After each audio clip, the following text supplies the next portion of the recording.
Parental advisory. The following podcast contains some brief, explicit content.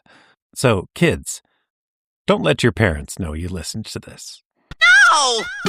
From the land of First Ave, the 7th Street entry, and the Minneapolis Sound, this is Minnesota Unknown. Each episode, we'll take a deep dive into Minnesota's storied past, with a special emphasis on the surprising, the unusual, and little-known history hidden in plain sight. I'm Josie Bergman. I'm Alex Weston. And I'm Hannah Norton. And we are Minnesota Unknown. Welcome, everyone. This is part 2 of our series on the one and only Prince. Now, if you haven't heard the first episode, I'd recommend going back and listening to it because we are going to pick up right where that one left off.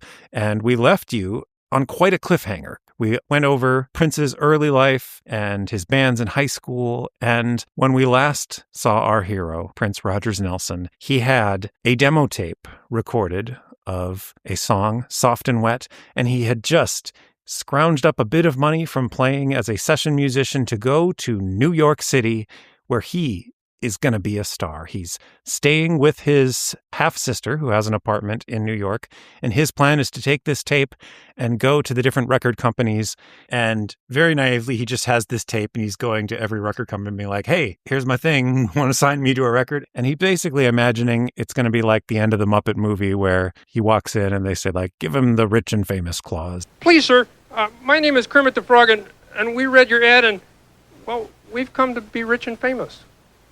Miss Tracy, prepare the standard rich and famous contract for Kermit the Frog and Company. He's just assuming that the world will open up for him now that he has this amazing tape. Now, when I say he has this tape, he's made lots of copies of the tape. That's how it works. He's probably got a suitcase full of tapes. But significantly, before he left, he'd been telling everyone, I'm never coming back to Minnesota. And he'd even given an interview with his high school newspaper saying, no band has ever made it big in Minnesota. As soon as I'm done, I'm out of here. And so this is the moment. Will he make it in New York?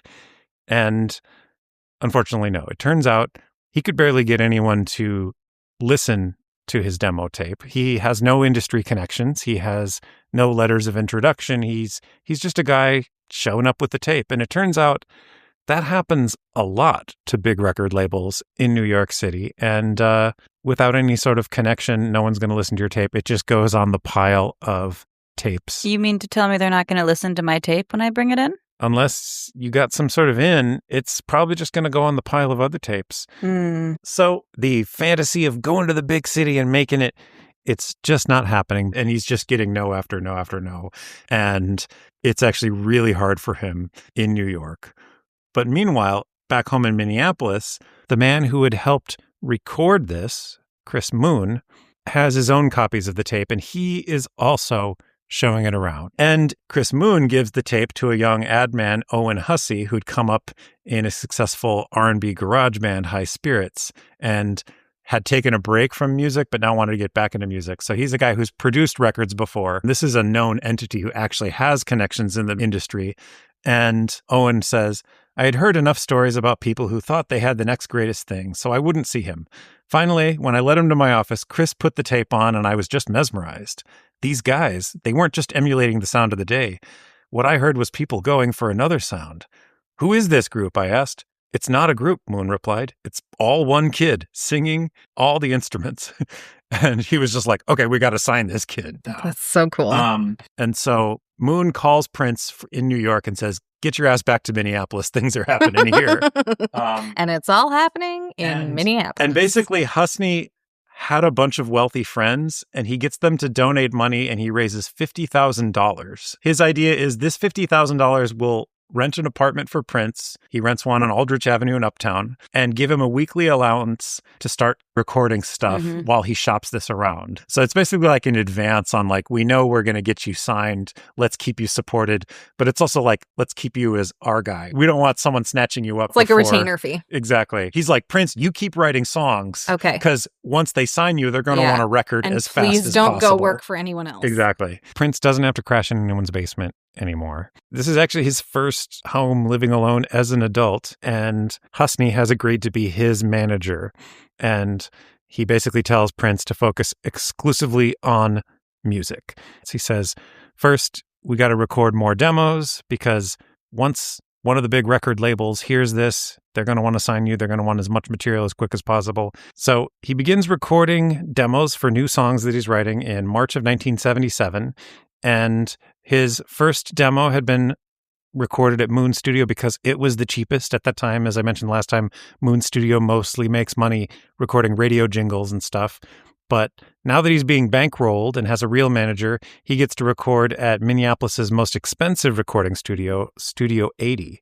And Studio 80 was having a moment. Bob Dylan had just finished recording his critically acclaimed album Blood on the Tracks there, and other major musicians like Cat Stevens had come to record there. Apparently Studio 80 had really good sound. Where was it? It's in the Seward neighborhood in Minneapolis. So a cool thing about Sound 80, it was the first recording studio anywhere to have a digital recording system. And that's because Minnesota company 3M had developed some of the first digital recording equipment. And before it was ever on the market, they gave Sound 80 a prototype to say like, hey, start playing around with this. We want to, know how it works, how it doesn't work. We're trying to work it out. So like anywhere. Yeah. Wow. And apparently some of Prince's stuff that he did was digital, but most of it is still analog. But still, Sound 80 was listed in the Guinness World Records in 2006 as the oldest digital recording studio in the world because, again, it was the first.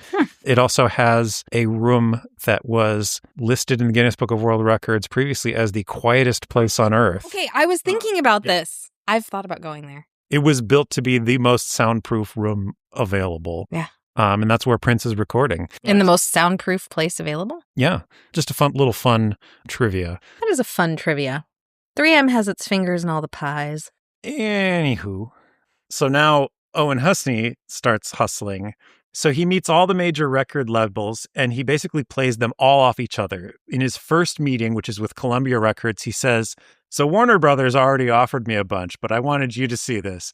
Then he meets with A&M and says, so Columbia already offered me this. And he does that to all the big things. Sweet. And he eventually gets them to bite. They start basically a bidding war for Prince. And how old is he at this point? He is 18. That's so smart, too. Yep. Like, just crazy. And in all of them, he keeps saying, this is the next Stevie Wonder. That's the way they pitched it. And eventually, CBS offers him a 3-album deal. And Prince almost signs. And then he says, but I want to produce the album myself. And they're like, no, we don't give that to anyone who's a first-timer. So that's off. And eventually, he gets Warner Brothers to sign off on that. A 3-album deal.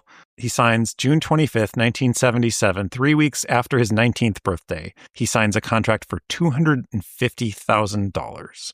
No single black recording artist from the near north side of Minneapolis had ever signed with a record label at this point. And few recording artists had signed for $250,000 for their first thing. That's a lot of money. It's a lot of money now. It's a ton of money in 1977. But also, like, still a good deal for them. Yep. But he had not told them when he signed it that he wanted to produce his own record. He just hadn't mentioned that that was going to be a deal breaker with him. Oh. So after they sign this, they say, great, we'll set you up with a producer. And he says, no, I'm producing it. And well, duh. Yes. And he sends them a new song he wrote called I Hope We Work It Out. Yep. Warner Brothers wanted Maurice White, who was the lead singer and songwriter for Earth, Wind and Fire, to produce the album. And Prince told the Warner executive that he didn't want that because he didn't want to be pegged as an R&B artist. He said, quote, don't make me black. My idols are all over the place. I'm not an R&B artist. I'm not a rock and roller. I'm an artist, and I do a wide range of music. So from the very beginning... He was like, don't fence me in. Don't fence me in. And there's a very pragmatic aspect to this in that if you were an R&B artist, you just were never going to sell as much as if you were a rock artist. Yeah. And at this point, R&B is defined as a black genre and rock is defined as a white genre. But also, I think musically, Prince's music did cross that style. It didn't fit in either of those Well, he doesn't want to be things. marketed as one or the other. He doesn't want to be marketed as one or the other. other. Because the music doesn't fit into one or the other. And this would become the most consistent theme throughout his entire career is he, in every way, resisted categorization very intentionally. He wanted to not be put in any kind of boxes, whether it's musically, racially, gender.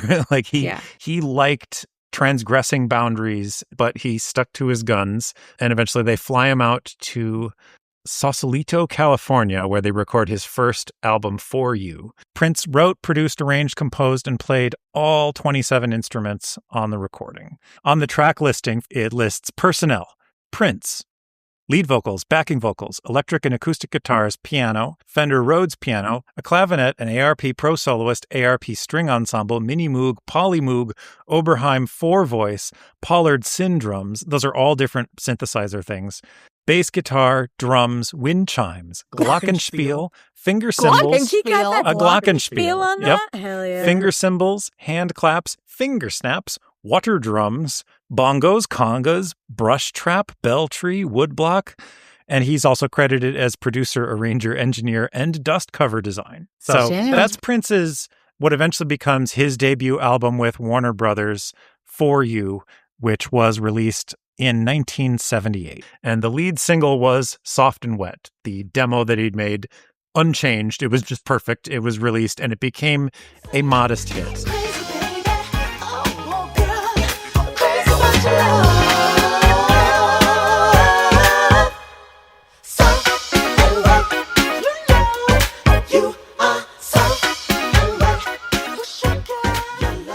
So, despite all this, the first album, For You, struggled to sell anywhere that sold quote-unquote white music. It basically sold well in African-American record stores. The singles that were from it played well on black radio stations around the country, but it barely broke through to any white audiences, including in his hometown of Minneapolis. Like most people in Minneapolis outside of the Near North neighborhood didn't realize someone from Minneapolis had released an album.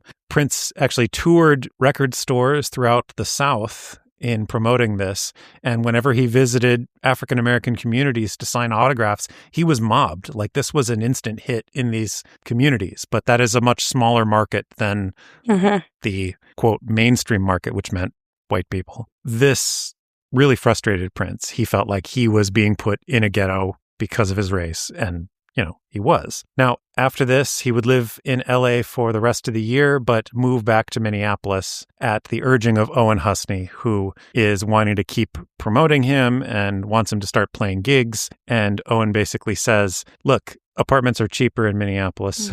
I can subsidize you more and for longer here in Minneapolis. So Prince at this point, the key thing to keep in mind is he's still sort of determined to break out of Minneapolis. And he feels like, I've kind of done that. I've got this great record deal.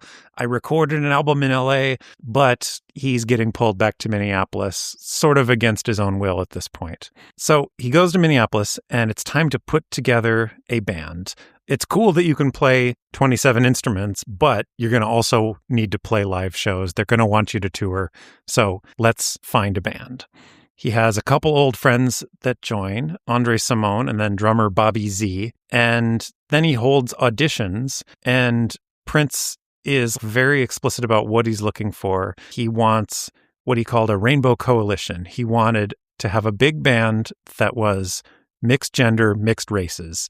And part of this is, I think, he's looking for an interesting mix of different types of people that will create a unique sound, but he's also very deliberately trying to break out of that marketing ghetto. He wants to have something that is like, this band is for everyone. It's not a black band. In his hometown, though, aside from the few black clubs, Prince is basically an unknown.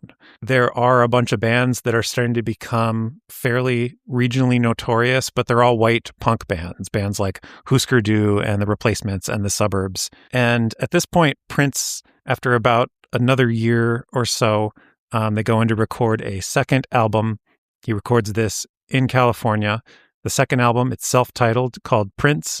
Now, usually your self-titled album is your first album, but again, Warner Brothers is thinking like, we need to introduce this guy to the world. So the second album is called Prince because the first one didn't punch through. So we're trying to, hey, everybody, it's Prince. And this album sells okay, but again, mostly in the black markets. It reaches number 3 on the Billboard Top R&B Black Albums charts, which he hated. So when you're saying it's selling okay, are things good enough that he's like not in position of losing this deal? Or is it like everything's always kind of precarious and at any moment the label might drop him? He has a 3-record deal. I do think it's probably up in the air as to whether they'd sign him after that, but he's not, when I say it's selling okay, like it's not losing money. It's making a profit. It's more frustrating, I think, to Prince than the record label. Right, because he wants to be a huge He wants to success, bust some genres. He's looking to bust. He wants to break through this segregated market, and he's not doing that. And I think the record company would have loved him to break through as well, but they're still thinking that only happens to a handful of acts. They're thinking, oh, he could be the next Stevie Wonder. He could be the next Ray Charles. He could be the next Aretha Franklin. These are Black artists that had a sizable white following, but were still seen as Black artists. And that's not what Prince wants. Prince wants to be undefined. He just wants to be an artist. But I think they accepted that the first few albums are not going to break through to white audiences. Because again, Stevie Wonder by the 70s was selling lots of records to white people, but his first few records were only bought by Black people. So it's like you need to sort of build up. And so he's just trying to build cred.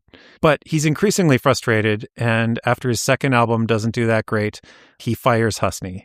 So Owen Husney, who'd been the one that really got him his recording contract and had been sort of managing everything, Prince says, like, no, you're not doing enough. And he will have a string of managers after this, but in the immediate term, he asks his cousin, Pepe Willie, who had played with him in bands in high school, to manage him. How can you not ask a guy named Pepe Willie? Yeah. Right. And his band he's getting paid. that he has assembled, they use Willie's basement for rehearsals. So it's like almost like he's back in his high school days now. And they practice and practice and practice. And after several months of long hours of daily rehearsals, Prince calls up Pepe and says, Pepe, we're ready. I want to do a show. So Willie books him a 2-night showcase at the Capri Theater on the near North Side in January of 1979. And the second show, he invited a bunch of Warner Brother executives. And so he's planning, this will be like my big splash. We've been practicing, we're ready. This is going to be the big show. And the Saturday show, the one that the executives were at, was awful. Oh, for one thing, the weather had dipped to 20 degrees below zero. Great. And the building had no heat. This is why we told you not to keep him in Minneapolis. It was an old theater. And then he's got a bunch of execs from LA there. And like, so they can't handle it. But also, Prince is a fairly unknown entity. It was questionable whether he'd be able to fill this large theater to begin with. And then, you know, when it's 20 below, people's cars don't start, you stay in. Like, that probably halted the attendance too. So your fingers have frozen to your guitar strings. It's only about a quarter full. Like, it's a mostly empty big old theater. Honestly, a quarter full is nuts for a negative 20-degree day. It is. They Meanwhile, his backup guitarist's amp malfunctioned. There's sound issues, and the band is out of sync, and they're nervous. Aww. And Prince is apparently so nervous that although he'd been practicing dance moves and things, he's basically just standing still the whole time. What are the odds that he just literally froze? He might have just been literally freezing. He literally froze. He'd been hoping that they'd see them and be like, oh, we need to really promote, because he's also convinced Warner Brothers is not promoting my album enough. He's like, yeah, no one's buying my album because no one knows it exists. You got to put some ads out there. You got to hustle. And instead, what the execs say is, you have to work on your stage show. Yeah. Which was not what Prince wanted to hear. However, this is a very driven, very ambitious, very competitive guy. And several of the people who were close to Prince credited that moment as basically driving him to like, I will never have a show like that again. This, for Prince, felt like rock bottom, even though he's actually doing pretty well by many standards. But for Prince, this felt like an absolute failure. So he goes back and they practice. They had 12-hour rehearsals 5 days a week. And he was very mad that his band members couldn't commit to 7 days a week. Oh, dear. And in the early practices, Prince was basically dictating everything. This is a guy who had recorded with just himself, layering on his own instruments. And he sort of at first treated the band that way, basically like, you play this, you play this, you play this. But what starts to happen is, over the next year or so, as they're rehearsing more and more, he starts to become more collaborative. He starts to actually let the other band members have input, and this starts to change Prince's sound. And he would, of course, remain a fiercely independent artist, but it does become more of a proper band as opposed to just some backup musicians for the singular artist. And he plays on American Bandstand on January 26th, 1980. What's American Bandstand? That was a show hosted by Dick Clark in which musical acts would pretend to play music while they lip-synced to their own song, and teens in the audience would dance, which was still on, amazingly. And when did it start? It first debuted in 1952. Oh, boy. And then after ending a performance of one of his very funky singles, Dick Clark, the host, comes up and says, "Whoa, they don't play music like that in Minneapolis. Where'd you learn to play music like that in Minneapolis?" And Prince says, "Where?" And he says, "They don't play music like that in Minneapolis, do they?" And Prince says, "No." And that's the entire interview. Riveting stuff. Prince was great in interviews. Exactly. Well, Where? he was famously shy. Like, he did not like talking to people. That's hilarious. Yep. So, right away, he's sort of seen as, how did something this funky, this cool, this interesting come out of, square Lutheran Ludicrousville? So he is now working on his third studio album, Dirty Mind, when suddenly a massive, topping every chart hit comes out of Minneapolis. Ring any bells?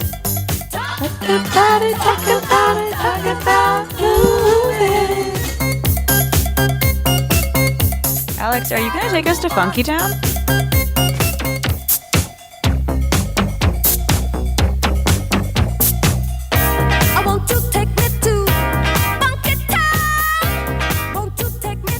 Yes.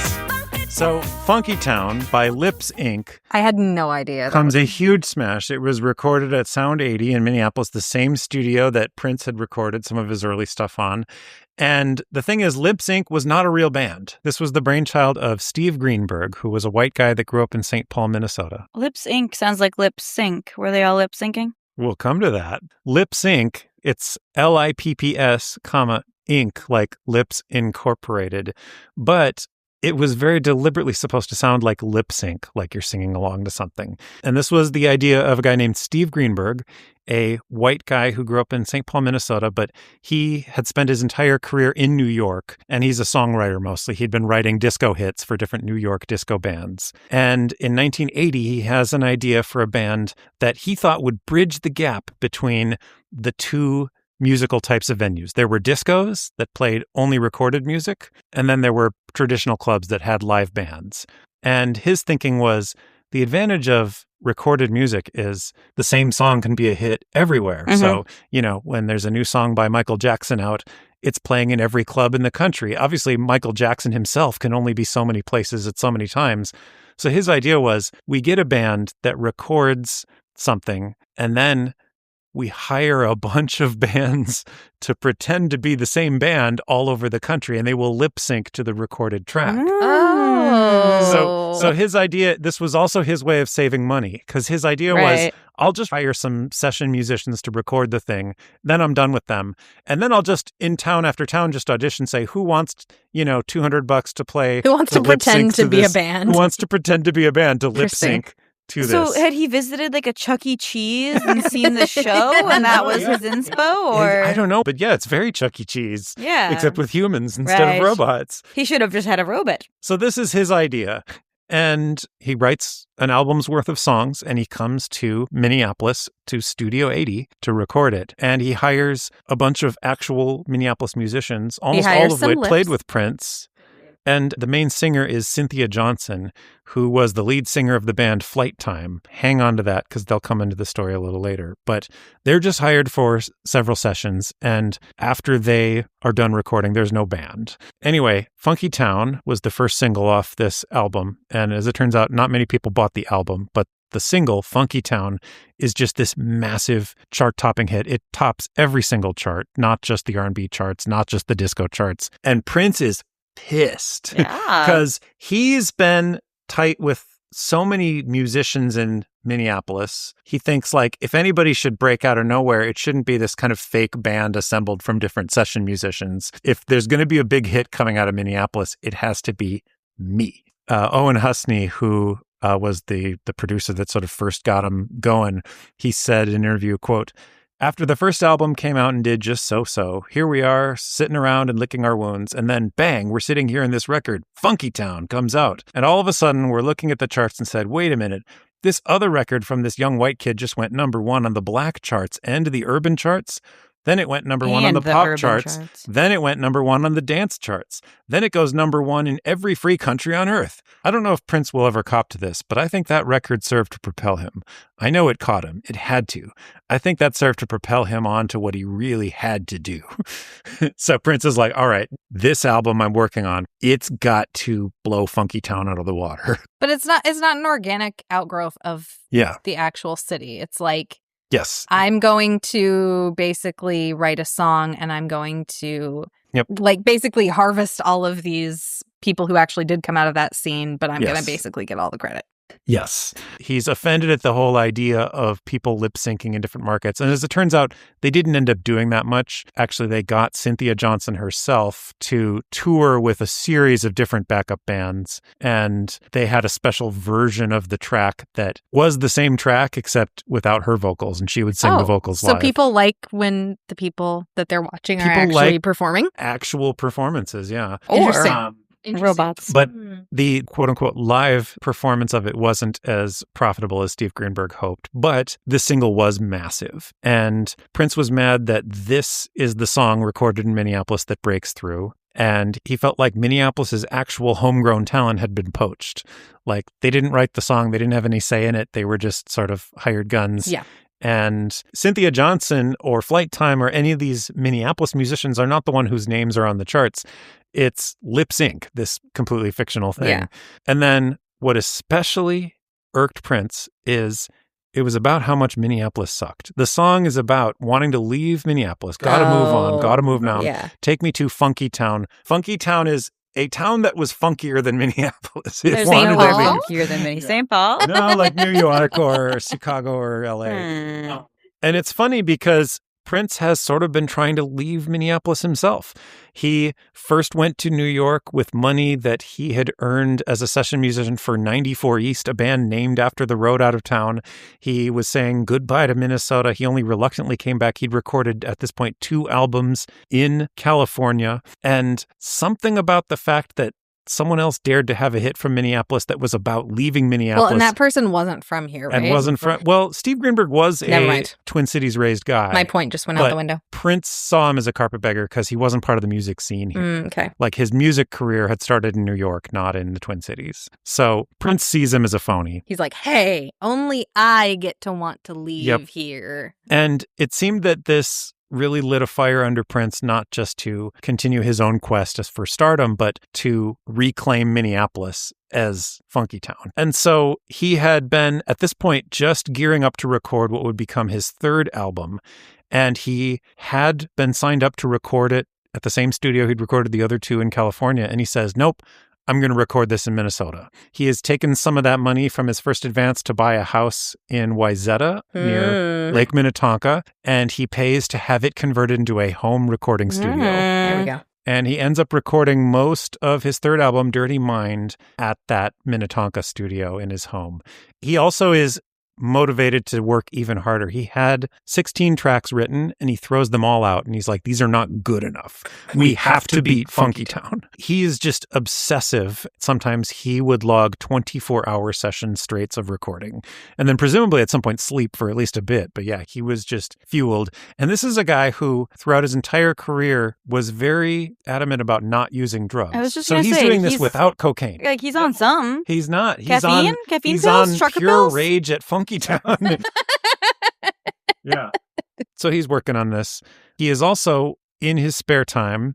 What spare time? I guess there are times that he takes breaks, and most of those, it's to go to clubs in Minneapolis, and he's going to every club he can all over the different neighborhoods to hear the local acts. What a haunting image. Just a man driven, recording for hours. He's recording for hours, and then he's going to local things. And he tells people that he wanted his next record to sound like Minneapolis. And what Prince knows better than anyone is that Minneapolis doesn't have just one sound. It has a bunch of different sounds. And Prince wanted to be the guy that's going to fuse them all together into one thing. You could say it has layers. What's interesting is he's going to these punk shows of bands like Husker Du and the Replacements and Suburbs. And if you listen for it, you can hear elements of punk. I was only 16 and only half a man. My sister didn't give a goddamn. She only wanted 30 hours. She took a week to be until I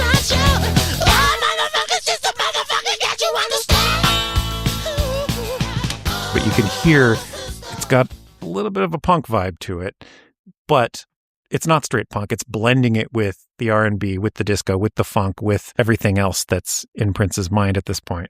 What's interesting is those are some horny lyrics for a deeply religious man. Oh, I mean, Prince at this point decides to also start becoming not just sexual, but sexually explicit. And, Is he having sex or just writing a... I think he's having some sex, but he's mostly just making music where about where it. does he have the time? I think he doesn't have much time to it. Now, for a guy whose first album was called Soft and Wet, for him to now become explicit. Yes. Prince at this point is sort of breaking new ground in explicit lyrics coming from a major label. I mean, there have always been sexually explicit records. There are X-rated records going back to the 1920s, but they were always kind of like an underground, small press kind of thing. They were not the kind of thing that something like Warner Brothers Records would release. The lyrics allude to things like oral sex, threesomes, incest. Which is interesting because in my head, Prince is a kind of chaste and sexless being. Oh my goodness. That floats in and out of existence. And See, maybe that's only Prince after he became a Jehovah's Witness. Right. Prince pre that was filthy. Yeah, it's just interesting because, I don't think of Prince as a filth. Yeah. He also is pushing the boundaries of sexually explicit lyrics. His stage shows, he would do all sorts of really sexually provocative moves and things. And then he would also pivot to suddenly literally preaching a sermon in the middle of his concert. There's a lot going on here. Yeah, he would include backwards lyrics on his records, which was at that time part of a big moral panic of like heavy metal bands including satanic stuff. Not just at that backwards, time. Not just at that time. It continued till my day. But if you actually reverse the backwards stuff on Prince albums, he's like reading from the Bible and like talking about you need to accept Jesus Christ into your heart or you need to be saved. So he's this like fiercely religious guy who's also in this early era, all of his lyrics and his stage persona imply that he's just this complete sexual libertine. So yeah, he's defying anyone to sort of place him in a single category. I think of him as kind of trickster figure who's sort of delighting in not just pushing boundaries, but erasing boundaries and jumping back and forth over them. Which is very scary for a label because they're like, well, we don't know how to sell you Exactly. They were very scared. So around this time, the record label, Warner Brothers, is determined that the way that we're going to sell you is to have you open up for bigger acts, and we want you to tour. So he's sent to open for Rick James. Rick James had just had a big hit with Super Freak, and the tour was technically successful, but Rick James and Prince hated each other because Rick James was very competitive and very vain and had a big ego. And of course, Prince is as well. But by all accounts, Prince is upstaging Rick James on many nights. And part of that's because Rick James is often just completely smashed. Rick James is a very charismatic performer when he's on his ball, but he was just too frequently stoned out of his mind to perform well. And then straight edge Prince opening for him was getting better and more comfortable on the stage. And because he took really the criticism of the Warner Brother execs to heart, Prince is really trying to work on his stage show. And he's doing things like sewing and designing the costumes for all of his band. Like he was very concerned like a about what pageant people... mom. Yeah, exactly. And he's choreographing dance moves and, he's just trying to see this stage performance as a total package. And actually, this is what causes his first keyboardist, Gail Chapman, to leave the band because Prince had designed some very risque outfits for her. He's also starting to push the band in directions that are hornier, yes.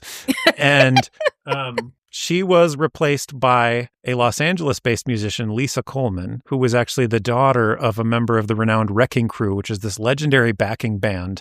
They were session musicians, but they backed up like all sorts of amazing artists like Marvin Gaye and Aretha Franklin and all sorts of things. And she said, put me in that risque keyboard outfit. Lisa Coleman was keyboardist, and she had a girlfriend, Wendy Melvoin, who played guitar, and she pretty quickly gets pulled into the Prince orbit, and eventually both Lisa and Wendy become probably the two most influential members of the band that eventually becomes called The Revolution. And by all accounts, Wendy and Lisa were the closest Prince had to someone that actually he engaged with very collaboratively on a creative level. They were responsible for a lot of helping shape Prince's sounds in the years going forward. So he only respected the musical opinions of lesbians? Apparently. Right. I think it was partly that they were non-competitive. they were both musically brilliant, but like generous. They never demanded to be the stars of the show. They weren't in it for the fame. They were in it for the love of the game. Yeah. And he was in it for all of it. He was in it for absolutely everything. Yeah. And actually, during the recording of Dirty Mind, Wendy lives at his house in Wayzata. And eventually both her girlfriend Lisa and Wendy's sister also move in. And all three of them live together. Just a nest full of ladies. Just a nest full of ladies for several years. And Wendy and Lisa would both say that they were probably the person closest to Prince during this whole period. They said they were some of the only people that they felt got to see a real human being who wasn't performing, because he was kind of always performing. Yeah, they got to see him like make toast in the morning. Wendy's sister, Susanna, gave an interview and she recalled, quote, "We became really close. He got to be in a family of 3 women. We got to have our Prince. Not that many people had that kind of relationship with him." It's quite cute. That's cute.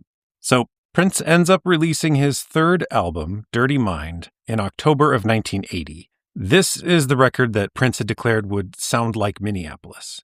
Its lead single is Uptown, named after the neighborhood in Minneapolis. And this album is a hit with critics. It's got favorable reviews in like Rolling Stone and The Village Voice and all the trendy music journals.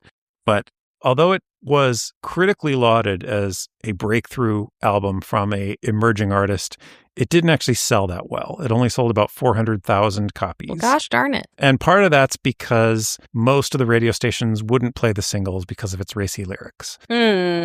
You know, his other big signal from that album is called Head. I wonder what that's about. Yeah, I mean... It's talking about the thing that holds your brain. Yep. And this is a potential juncture point for Prince because this is the end of his contract with Warner Brothers. And they're not sure if they want to renew it. And he's struggling to be known even in his hometown of Minneapolis. Hey, a prophet is never known in his hometown. Yes. So he's at this inflection point. Had things gone differently from this point going forward, we wouldn't be sitting here talking about Prince. He could have been a kind of flash in the pan that had a couple hit singles and that's it. But he's driven at this point. Again, we got to stick it to Funkytown. So he starts setting his sights on playing a gig at a club that at that point was called Sam's, located on First Avenue in Minneapolis. First Ave, you say? First Avenue, indeed. Now, this particular building had been built as a Greyhound bus depot in 1937, and it actually opened as a rock venue called The Depot in 1970. But that wasn't very successful, and it gets rebranded as a discotheque called Uncle Sam's. So this is Uncle Sam's in downtown Minneapolis, and they only play pre-recorded disco. But in 1979, the manager, a guy named Stephen McClellan, dropped the uncle from the name, so now it's just Sam's.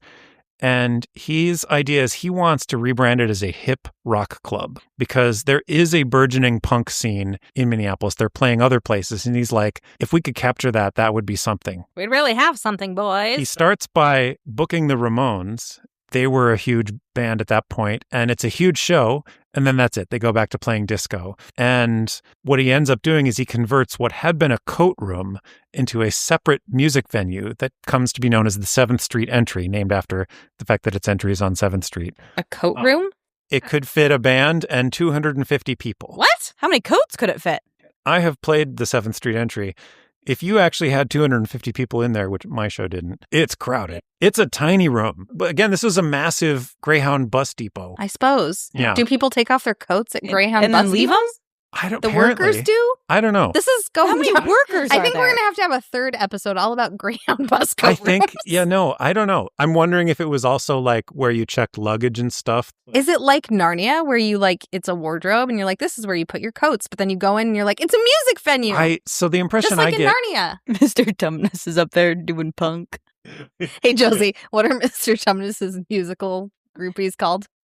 His fun club. oh man. Thank you for listening. This has been... So anyway, it can fit 250 people. Okay, so it converts the coat room or whatever room this was into this smaller venue and begins booking local punk bands like Husker Du, The Replacements, The Suburbs, Hipsters. And his goal is not just to have this little side club, but his thought is like, this will increase the street cred and eventually I'll be able to turn the main room from disco to solid rock. So then he did the edgiest thing a Minneapolis club booker could do. He started booking black artists at What? the same club that had an entirely white audience. It feels like this shouldn't have been as big a deal as it was in 1979, but that's how Minneapolis was. It kind of makes sense, though, like, sadly, because it's like, it feels like, yes, a lot of it is coming out of racism, especially like the segregation of the neighborhoods. But then it's also mixing with this very, very, it feels like they're very risk averse. Like anyone in the music scene seems like just not that willing to take a leap of any kind. Right. So, and the thing is, this is the manager who has this vision of it being this cool, edgy rock club. For its owner, this is just an investment strategy. People are paying to come dance to disco records. That's a profitable business. Why would you mess with that? And Steven's answer is, because I want it to be cool. Yeah. Yep.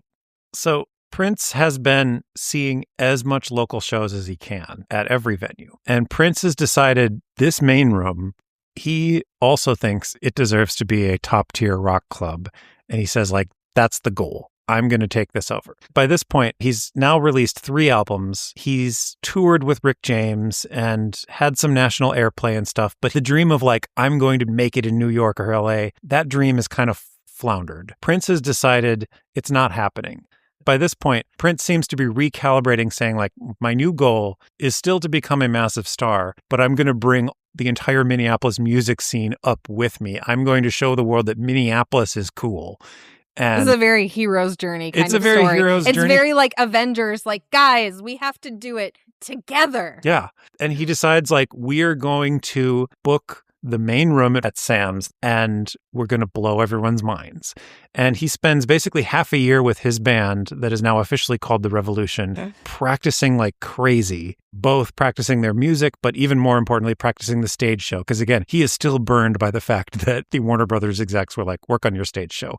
So he is doing everything he can to amp up his stage presence. And he's sewing so many costumes. Exactly. He's bedazzling Minnie a unitard. The rhinestone market in the Twin Cities goes up by 40%. And at this point, although the 7th Street Entry is taking off as a cool hip club, the main room at Sam's, as it was then known, still has only hosted a handful of live bands, all of them national touring acts like the Ramones. And he convinces McClellan to let us play a Monday. He's like, come on, how many people are going to the discotheque on Monday? We'll do it. And Prince and his cousin, Pepe Willie, promote the hell out of this thing. And they managed to get this room packed. Now, wait, what time of year was this?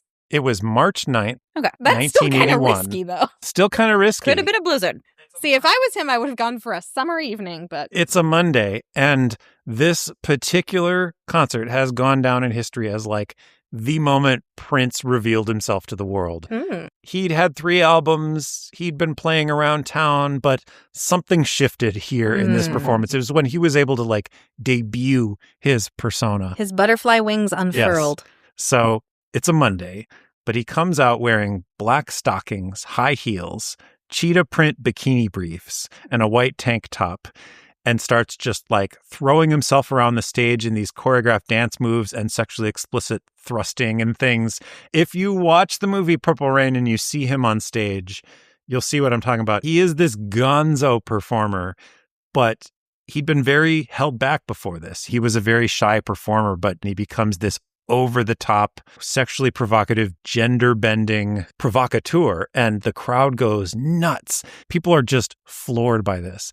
And they book him the next night and the next night, and this leads to a long thing where he is playing every single night at Sam's, which soon becomes renamed First Ave.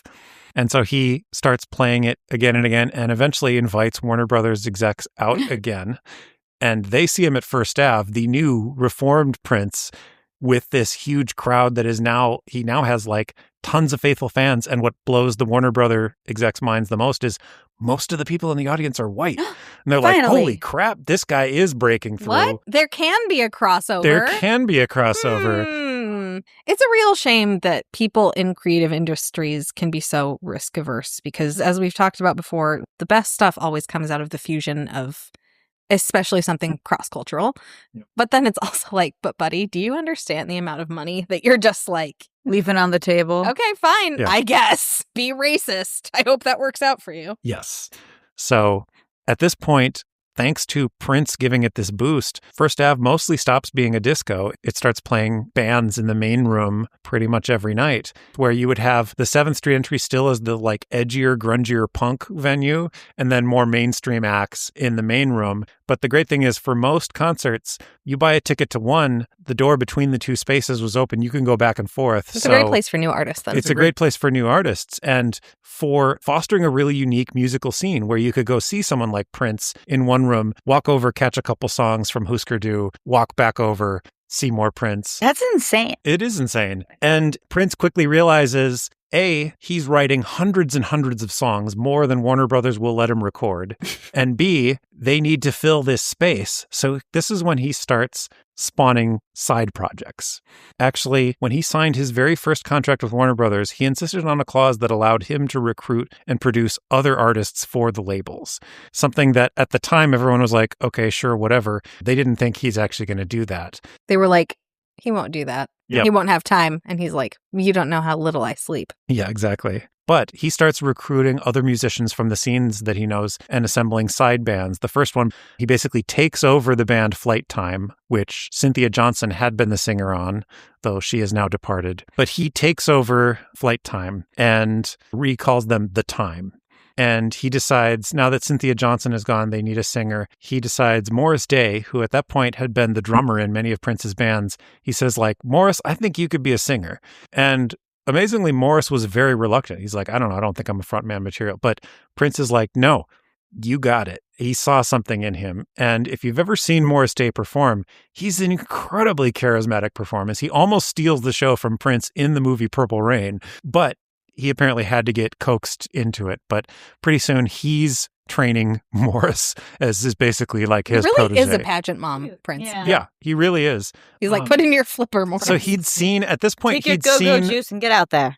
At this point, he'd seen a movie called The Idol Maker, Oh. a movie about a fictional record producer that makes stars of a bunch of rock and roll acts in the 1950s. It's loosely based on the real guy that discovered Frankie Avalon and the Teenagers and other bands in the 50s. And Prince saw that and was like, that's what I got to do. I need to be the Idol Maker.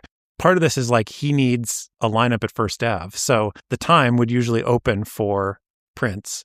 And in 1981, Prince records an album at his home studio with The Time, called The Time. And this record actually initially sold more copies than any of Prince's records had. So Prince has now spawned a hit with this side projects that he's created. And then he's like, we need a girl group.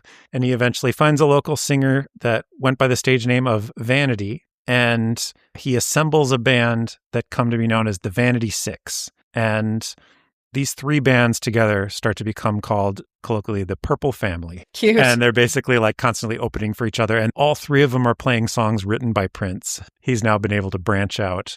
And they eventually tour with each other as well. And for a time, this is going really well. But as they tour especially, there starts to be a lot of tension between Morris Day and Prince because Morris Day ends up becoming even more of a flamboyant stage presence than Prince. Oh, so he's like actually even though he was stealing the show a reluctant, little he's bit. like starts stealing the show from Prince in much the way that Prince was stealing the show from Rick James. But for a time there, it was one happy Purple Family. It can never last. In October of 1981, he releases his fourth album, Controversy, and at this point, he's still barely known nationally, but is becoming the center of a gathering scene in Minneapolis that is now, for the first time in Minneapolis' history, an interracial music scene. And these bands, The Time, Vanity Six, Prince, He really and The had a flair Revolution. for names, too, I have to Oh, yeah. say. Yep. They are becoming the sort of crossover act that Prince had always wanted to be. And that's the power of teamwork. So they are touring, and Prince's tours are getting better and better. And after one of the performances in New York, a certain Mick Jagger was in the audience, and he was impressed enough that he asked Prince to open for the Rolling Stones. Yes! So, yeah, this is it. What and a he's show. like, this is going to be the time to expose myself to a whole new audience. Every time you say expose myself. Yeah, okay, I realize. I hear it. I hear it. But knowing Prince, it's not that far off the and mark. So Prince has been playing like decently sized clubs, but this is like a stadium. I mean, it's the Rolling Stones. Yeah. He jumped at the chance to do this, but it ended up being even worse than his debut performance at the Capri Theater. Oops. He got on stage, and it was an all-white crowd that includes several biker gangs that were in attendance. Okay. And as soon as Prince got on stage wearing what he now has been wearing as his standard outfit, which is sexy spandex, fishnet stockings, high heels, and he starts singing in his falsetto, and they immediately start booing and screaming racist and homophobic things. And eventually they start throwing beer bottles after him, and the band literally has to run off the stage after a couple songs. So it's an absolute They didn't disaster. stop selling beer. Where are they getting all these bottles? Yeah, it was a nightmare. But he didn't freeze up this time. This was just, he was attacked. He was attacked. Okay. The Rolling Stones audience was not ready for Prince. Well, that sucks So this, for them. like the previous bad performance, this seems to have just only motivated Prince further, but it also motivated him to be very selective about where he played. Yeah. He again said, like, never again, and realized, I'm never going to be for everybody. I'm going to just keep building the audience that I have. Yeah. And I'll have my own, flock of freaks that love this. And I'm not going to try to win over other people, but I will grow this audience. But it also convinced him, yes, I'm going back to Minneapolis. Like, Minneapolis is where I'm. Minneapolis can match my freak. Minneapolis can match my freak. Exactly. Now, at this point, tensions had been growing between him and Morris Day, but also the other two backbone of the time, which were Jimmy Jam Harris and Terry Lewis. Basically, they're complaining about not being paid enough. They make the mistake of saying, you should pay us more. After all, we get bigger cheers from the crowds than you. And Prince is like, you're fired. So they're fired at that point. Okay, that sucks. The time hire new musicians to replace them and continue on for a few more years. Now, as it turns out, Jimmy Jam and Terry Lewis would open their own recording studio after that and become crucial members in the Minneapolis sound and incredibly successful at their own production company, which they called Flight Time Productions. But that's another story for another time. Another flight time? So Prince has returned from his tour and is again regrouping, thinking like, okay, we're doing good in Minneapolis. How do I continue to build on this while also not having another experience by that? St. Paul. I don't think he cares about St. Paul. What? So Prince turns back to recording at his usual furious pace, all while building up this local following at his live shows. And by this time, his contract with Warner Brothers had expired, but because Dirty Mind got this critical buzz, they extend it for one album, and they kind of say, basically, based on how that things go, we may keep extending it. And Prince's fourth album, Controversy, is released in 1981, and it's the first album that Warner Brothers promotes in white markets. His first three albums, they'd been advertised in magazines and things that had a mostly black audience, and the singles had only been released to black radio stations. But after Warner Brothers execs had seen Prince wow a largely white crowd at First Ave in Minneapolis, they're finally confident enough to try promoting him as a crossover artist, which is what he's been trying to be the whole time. And lo and behold, if you advertise something, people actually find it. Controversy becomes his first album to sell really well, reaching number 21 on the, quote, mainstream Billboard charts. He's now, for the first time, getting frequent airplay across the country in both black and white radio stations. And Prince wants to strike while the iron is hot. And so he excitedly tells Warner Brothers he's actually got enough material for several more albums already recorded. Because remember, he has a recording studio in his home, so he can record whenever he wants, which is all the time. And they're basically like, okay, slow down, buddy. We have to promote each of these things. You don't want to release too many things or you'll dilute the market. And they have this back and forth argument. And basically they tell him, no, we will only release one album a year, which frustrates him, but there's not much he can do. And so he has to wait a whole year to release his next album, though he does let them talk him into making it a double album. So it's a full 70 minutes of music spread across 2 LPs. And that album is 1999. And this is the one that truly catapults him into superstar status. This is his first top 10 album on the Billboard 200, peaking at number 9, and it sells 4 million copies in its initial release. The singles are all massive hits, and he's even one of only 2 black artists at that time with videos on MTV, the other being Michael Jackson. 1999 is also the album where Prince starts to really solidify the imagery and branding associated with his public persona. Local fans had long noted that he liked to wear purple, but 1999 solidifies his association with the color purple. It's a purple cover on the album. Purple is referenced in several of the lyrics.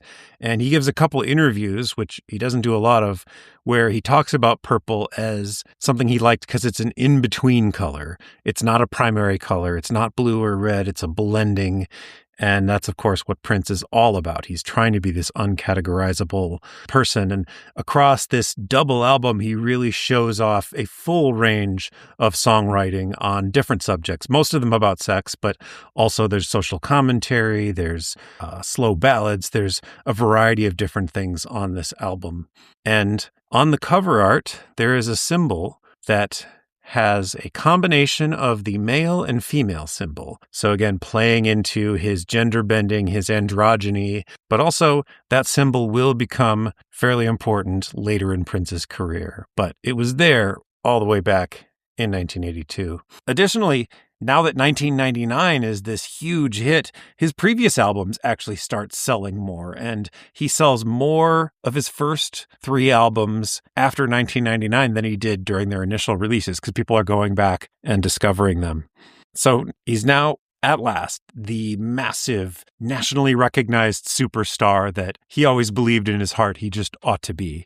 So what does Prince do to capitalize on his new stardom? Well, it's at this point that he decides music isn't enough. He needs to be an actor. Yeah. He wants to be, Frank Sinatra, who is both a top billing actor in Hollywood and the largest pop star of his era. During the tour, he'd been scribbling furiously in these purple notebooks.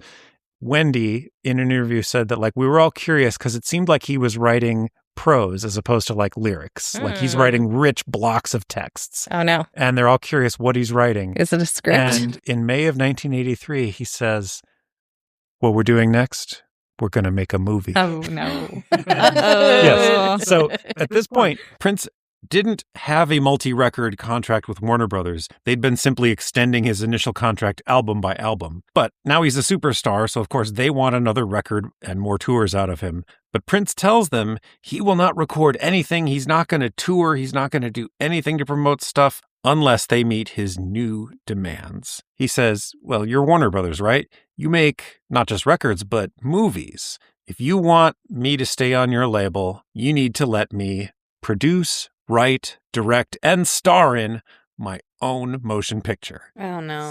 To which Warner Brothers says no.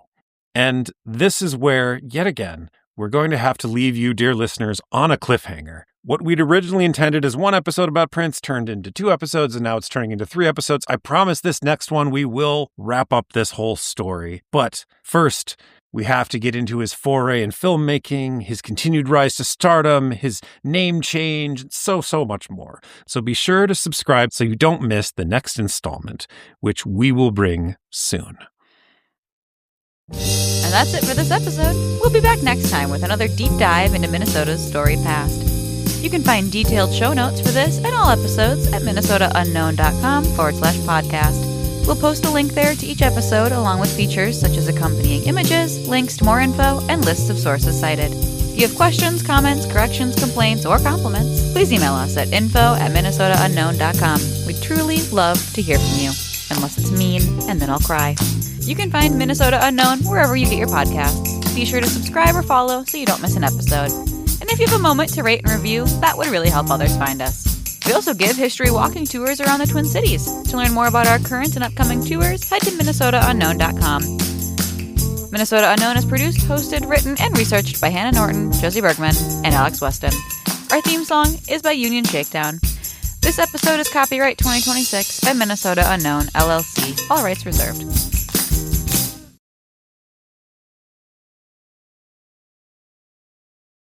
All right, well, welcome, everyone. We left you hanging Quivering. on a heck of a cliffhanger. What? I said quivering. Okay. We left you... Hot and horny All right. for more Prince. Jeez. You gotta let me get at least one sentence out before we go off the rails. Lead vocals, backing vocals, electric and acoustic guitars, piano. Piano. Sorry. Yeehaw, this kid's got talent. Playing that piano real good, ain't he? Cynthia Johnson is not chopping the tarts. Chopping the tarts? Chopping the tarts. She chopped 20 tarts before You she can was chop hot. the tarts, or you can chart the tops like an Yes. ambitious twink. Oh, I jumped over this, but I'm going to edit this back into this. We can edit this? Yeah. Thank Thank God.